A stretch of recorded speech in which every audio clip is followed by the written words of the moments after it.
Esse é o Sou Bela, um podcast sobre o universo feminino. Aqui vamos discutir ciência, saúde, sexo, espiritualidade e como achar paz e felicidade na loucura da vida diária da mulher madura.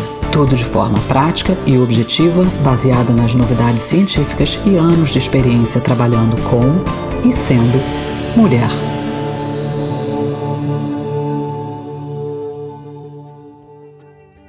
Bem-vinda ao Sou Bela. Hoje eu vou falar de métodos anticoncepcionais e principalmente sobre a pílula. Como ela funciona? Será que ela impacta a fertilidade? Será que ela impacta ou ajuda a menopausa?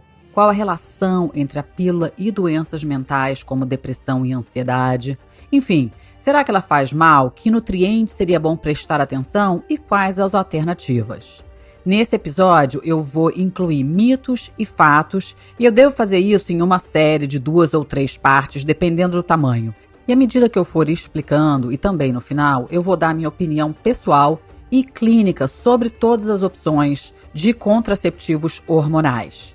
Será que são sempre aceitáveis? Quando seria realmente indicado? Para quem seria indicado? E quem deve evitá-los? Ou como tomar decisões que são melhores para você, dependendo das suas necessidades, das suas preocupações, preferências e estilo de vida. E se você está se perguntando se a pílula pode afetar a sua escolha de parceiro, eu vou elaborar nesse fato interessante sobre feromônios também. Meu objetivo é desfazer alguns dos mitos, equívocos e informações erradas mais comuns sobre a pílula e falo também sobre os riscos reais que todas as mulheres que a usam deviam saber. Apesar de hoje eu me concentrar na pílula especificamente, as mesmas considerações e preocupações se aplicam amplamente a outras formas de contracepção que usem hormônios. Quando se trata de fazer qualquer escolha sobre iniciar ou manter qualquer medicamento, é importante entender os riscos e os benefícios globais, assim como os seus riscos pessoais, com base no seu próprio histórico médico e o da sua família. Eu sei que a maioria de vocês está mais próxima da menopausa do que da fase reprodutiva, mas eu acho que essa é uma boa informação de se ter. Afinal, muitas de nós temos filhas ou ainda estamos tomando pílula ou precisando de algum método contraceptivo. E vejo também muitas que estão tomando porque nunca ninguém te falou que podia parar ou devia parar. E se por um lado o povo panica só de ouvir falar em reposição hormonal para menopausa, toma pílula como se fosse bala, né? Para colocar em contexto, a dosagem hormonal da pílula é pelo menos 4 vezes maior que a dosagem de estrogênio numa reposição hormonal na menopausa, aumentando desnecessariamente o risco para a mulher, além dos hormônios da pílula serem todos sintéticos e não bioidênticos. Mas a gente entra nesse mérito em outra oportunidade. O meu objetivo é trazer a realidade científica do que se sabe até agora de uma forma imparcial. Eu acho importante educar vocês nisso porque tem muito sensacionalismo e muita gente papagaiando absurdos nas mídias sociais com muito pouca base em evidências reais. Assim eu faço a minha parte propagando informação de qualidade para que criemos uma nova onda, onde as mulheres tenham informação de verdade e possam tomar suas próprias decisões, com confiança nas suas escolhas e sem culpa nenhuma. Muitas vezes a gente começa a tomar pílula sem ter sido apropriadamente aconselhada sobre riscos e possíveis efeitos colaterais. E muitas, como eu já falei, ficam tomando indefinidamente, até mesmo sem necessidade. Como qualquer medicamento, os anticoncepcionais trazem sim alguns riscos e efeitos colaterais. Mas, ao contrário da maioria dos medicamentos, os anticoncepcionais são normalmente prescritos para mulheres saudáveis. Portanto, avaliar riscos quando o medicamento é opcional, na minha opinião, é ainda mais importante, já que você tem escolha. Também já quero começar abrindo que eu não sou nem a favor nem contra o uso. E essa é a minha opinião sobre qualquer droga, suplemento ou intervenção. Pensamento científico, imparcialidade e fria análise de prós e contras. Tudo tem efeito colateral. Então, no final das contas, o que você quer é que o potencial benefício seja maior que os possíveis riscos de qualquer medicamento, seja tomar um Tilenol, a pílula ou hormônio para menopausa. Aliás, eu não sou contra o uso de nada, desde que a decisão tenha sido feita de forma consciente.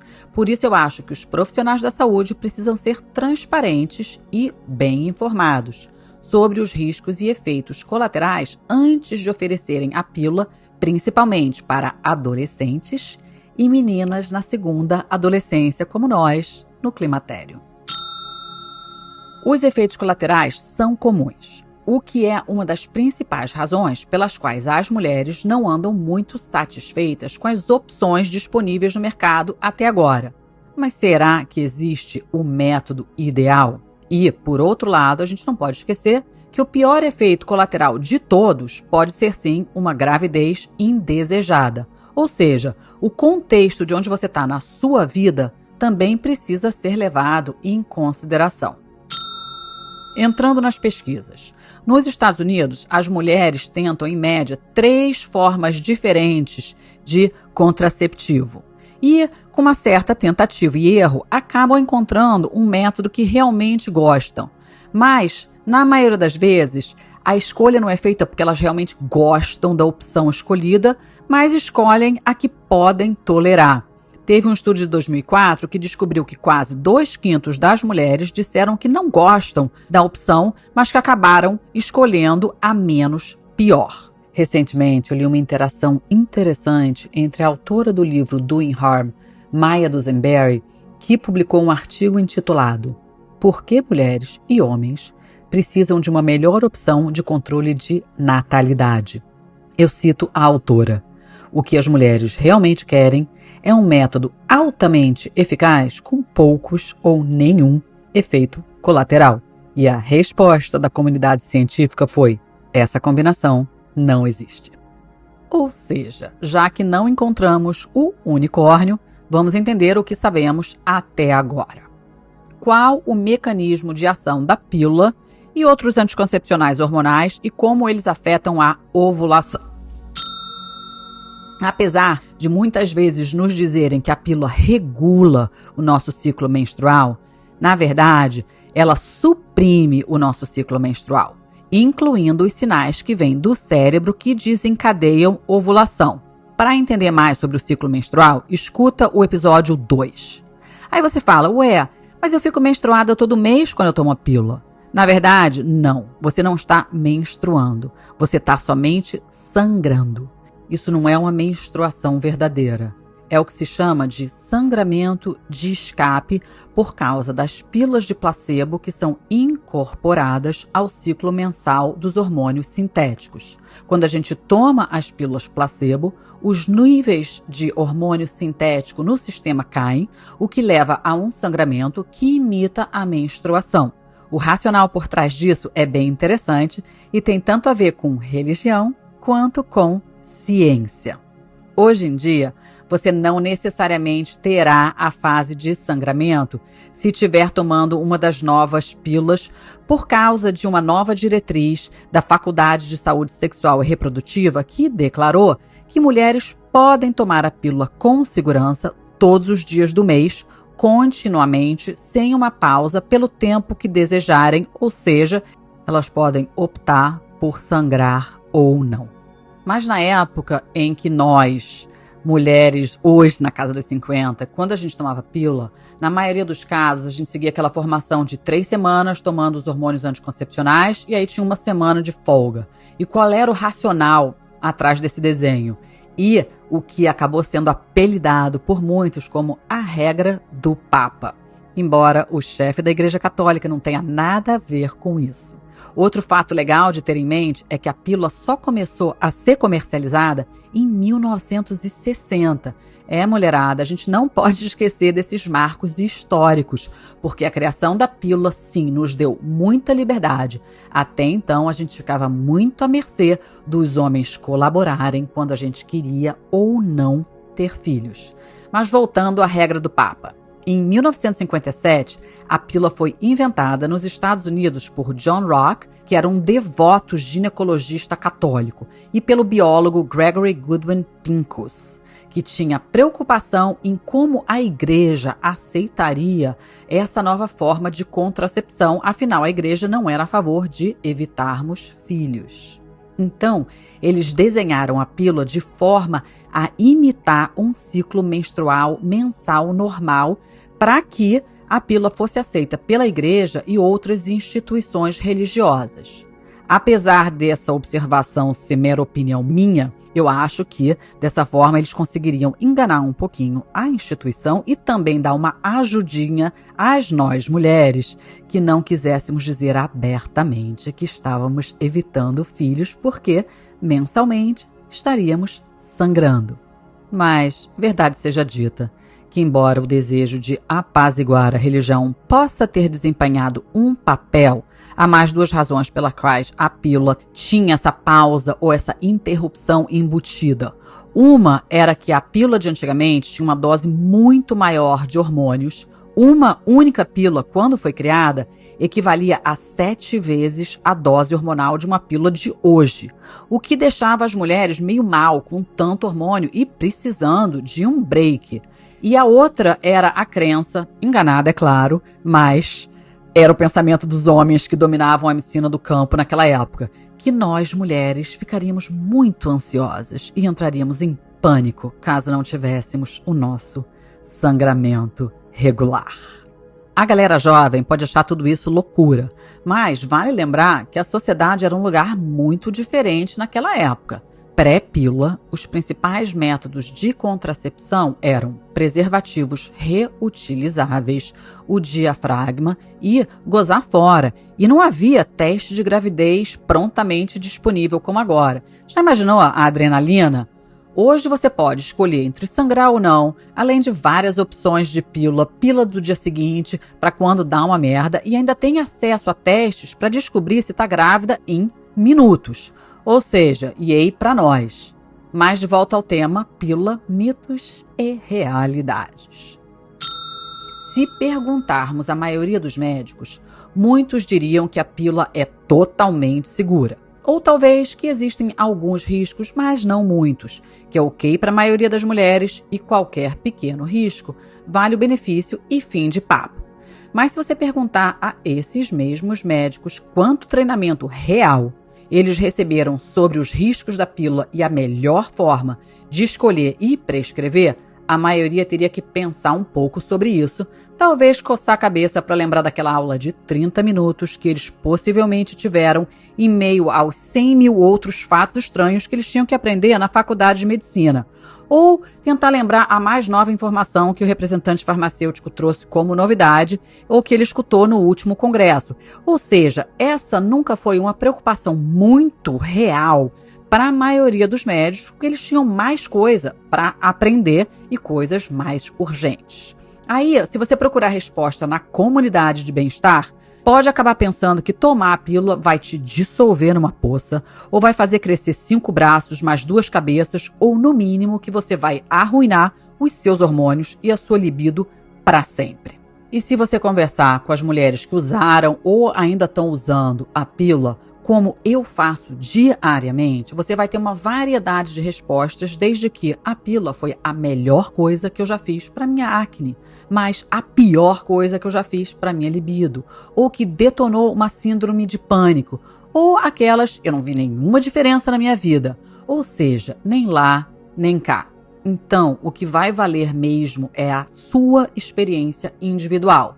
Mas se você não sabe o que pode ser efeito colateral, vai ficar difícil relacionar causa e possível efeito, como foi o meu caso. Uma pesquisa de 2022 descobriu que quase 1/3 das usuárias disseram ter tido, sim, efeitos colaterais e pouco mais da metade, 52% para ser bem precisa, disseram que os efeitos colaterais foram mais graves do que elas esperavam ou que tenham sido aconselhadas.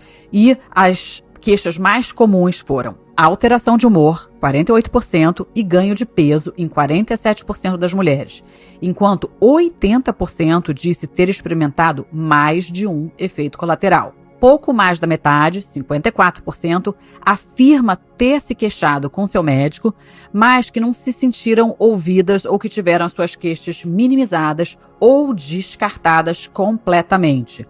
E a reação médica ainda era pior quando os efeitos relatados não eram parte daquela lista de efeito colateral comum que estava enumerado nos principais estudos.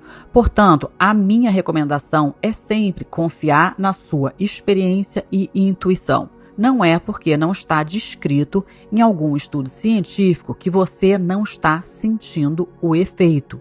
E embora os estudos podem ser, sim, ambíguos sobre um efeito colateral específico, a sua queixa jamais deve ser descartada, porque se você está sentindo, esse medicamento pode não ser adequado para você. E, embora em alguns casos, alguns medicamentos são extremamente necessários porque vão salvar a sua vida ou aliviar uma doença grave, e aí os efeitos colaterais vão ser simplesmente uma consequência infeliz que você deve aceitar para prevenir um mal maior, esse não é o caso típico da pílula. Ninguém realmente precisa dela para sobreviver.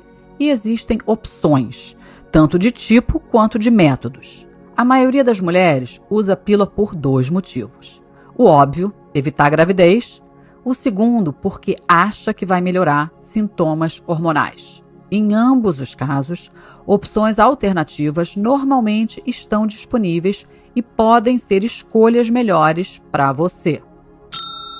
Nos Estados Unidos, cerca de 1/3 das adolescentes que tomam pílula não estão usando para prevenir gravidez. Embora a pílula possa sim ser um tratamento apropriado em alguns casos, eu vejo muito elas serem prescritas ao invés de ter os seus sintomas investigados mais profundamente. Por que será que essa jovem está com certo problema ginecológico ou hormonal? Que, apesar de infelizmente ser comum, eu acho que jamais deveria ser considerado normal. Eu acho sim usar a pílula em um adolescente para corrigir supostos desequilíbrios hormonais um band-aid com possíveis consequências desnecessárias para o futuro dessa mulher se as causas que estão levando a esse desequilíbrio não forem avaliadas, mas simplesmente silenciadas por uma droga que nem criada com esse objetivo foi. Então, vamos dar uma olhada em 10 mitos e verdades sobre a pílula. Será que a pílula causa infertilidade? Como é que ela funciona no seu corpo? Hoje em dia, a gente tem 2 tipos de contraceptivo oral. O contraceptivo oral combinado, que contém um componente estrogênico e uma progestina, ou seja, versões sintéticas de estrogênio e progesterona. Eles podem ser monofásicos, onde cada comprimido tem a mesma dose, ou multifásicos, onde as doses de ambos ou de qualquer um desses componentes variam. Se você estiver usando um combinado, a recomendação normalmente é começar com uma dose monofásica e aí você considera a multifásica se ocorrerem efeitos colaterais, como você começou a ter muito sangramento de escape. Então aqui a opção vai ser de quem é você, se você tem acne, se você tem tendência a engordar, algumas pílulas são mais androgênicas, outras são menos. Então tem muita conversa e muita escolha. E como é que essa pílula combinada funciona? Ela inibe a ovulação, estabiliza a proliferação endometrial e modifica o muco cervical, tornando inóspito para os espermatozoides. Então assim você não engravida. E o outro tipo que existe é uma pílula contendo somente um progestógeno, que é a versão sintética da progesterona. E o seu mecanismo de ação, ele é menos sistêmico e bem mais localizado. Eles criam um espessamento da mucosa cervical que serve como barreira à penetração dos espermatozoides.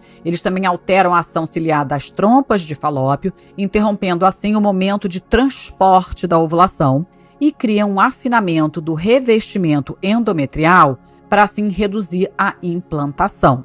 Algumas dessas pílulas podem inibir a ovulação dependendo da dose, mas não é um mecanismo geral das pílulas contendo somente um progestógeno. Se vocês tiverem curiosidade no futuro, ou me pergunta lá no Instagram, eu falo dos prós e contras de cada uma para você saber escolher. Mas essa resposta o seu médico deve ter na ponta da língua quando for te ajudar a escolher a melhor pílula no seu caso. Como o mecanismo da ação da pílula combinada, que é o que a maioria toma, é a supressão da ovulação, a dúvida é se existe um impacto duradouro e prejudicial na ovulação depois que você interrompe o uso e, portanto, a fertilidade nos meses ou mesmo nos anos depois do uso do contraceptivo. E sim, é fato que muitas mulheres demoram um pouco a voltar a ovular ou a menstruar depois de pararem. E sim, isso é preocupante, não somente para quem está tentando engravidar, mas também para a nossa saúde hormonal como um todo. Então, o que os dados científicos nos dizem sobre se a fertilidade diminui com o uso de pílula, a maioria dos estudos vai confirmar o que a maioria das mulheres já sabe. Sim, tem um atraso no retorno da fertilidade depois que a gente para. No entanto, antes de panicar, os estudos também confirmam consistentemente que esse atraso é leve e apenas temporários. Os estudos que eu usei estão no site do podcast isabelaforte.com.br. A conclusão foi um retorno à fertilidade normal após uma média de 3 ciclos menstruais depois de parar a pílula. E já que eu fiz a pesquisa, aqui vão dados para os outros métodos. O DIU, a média de retorno foi de 2 ciclos, para o anel foi de 3 ciclos, para o adesivo foi de 4 e para a injeção foi de 5 a 8 ciclos depois de parar. Uma revisão de estudos em 2011 sobre várias formas de contracepção mostrou que, após a interrupção da pílula, cerca de 80% a 95% das mulheres engravidaram em 1 ano. Resumo: o consenso atual da literatura é de que a pílula não necessariamente causa infertilidade, mas ela pode mascarar indicações de que você estava tendo distúrbios hormonais e, por conta da pílula, não pôde escutar os sinais do corpo e não tratou desses problemas mais cedo. A única faixa etária em que a pílula pode sim afetar a fertilidade a longo prazo é em adolescentes que iniciaram quando tinham menos de 16 anos. Será que a pílula pode causar coágulos sanguíneos? Mito ou realidade número 2? Isso é definitivamente verdade. E talvez seja o risco mais conhecido de tomar a pílula.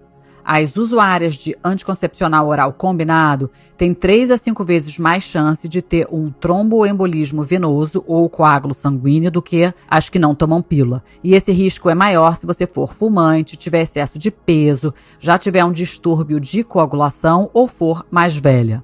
Para uma mulher com trombofilia ou história de trombose, o risco se torna substancial, mas pode acontecer com qualquer uma.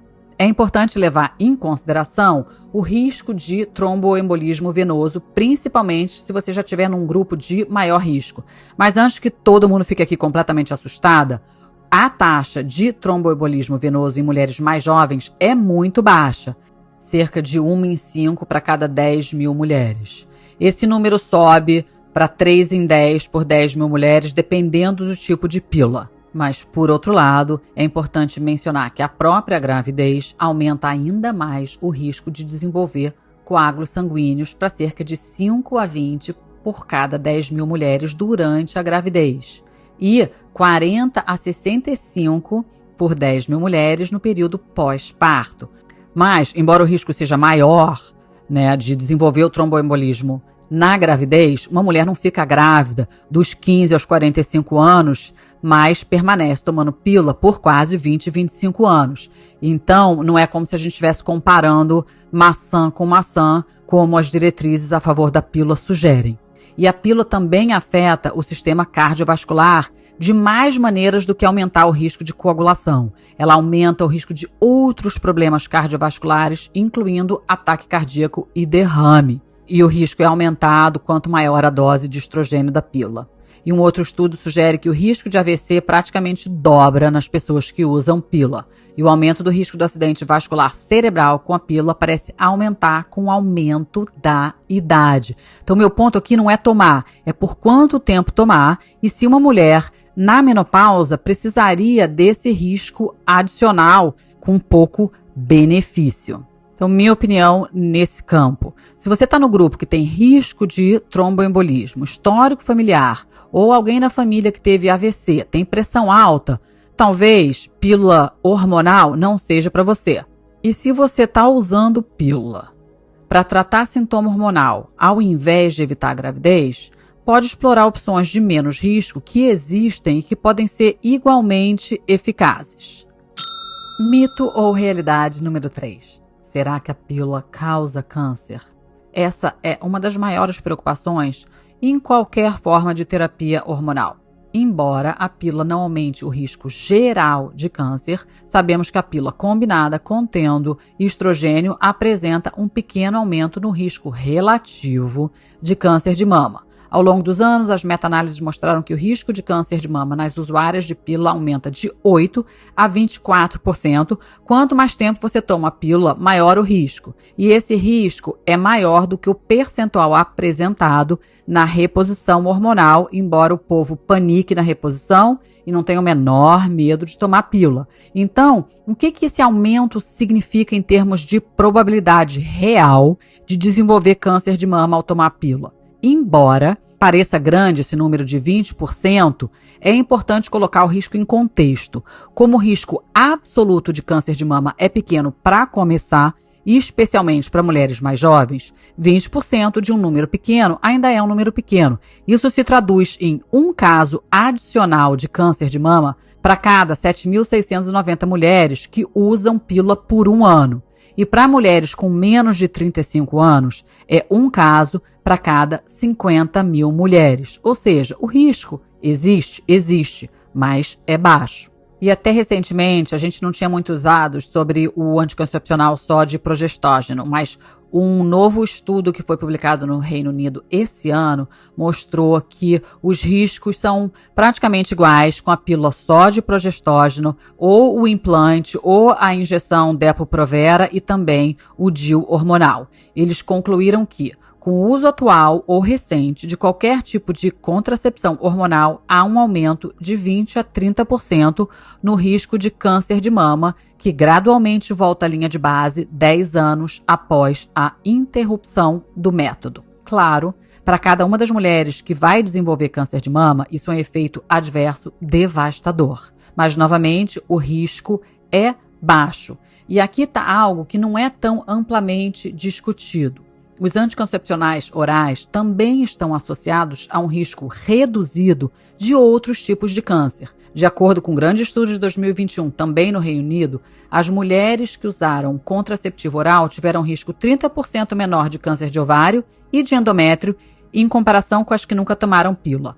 Para as mulheres que usaram pílula por 20 anos ou mais, teve uma redução de 40% no risco de câncer de ovário e 60% no risco de câncer de endométrio. Então, sempre tem que ser levada quais são os seus riscos individuais.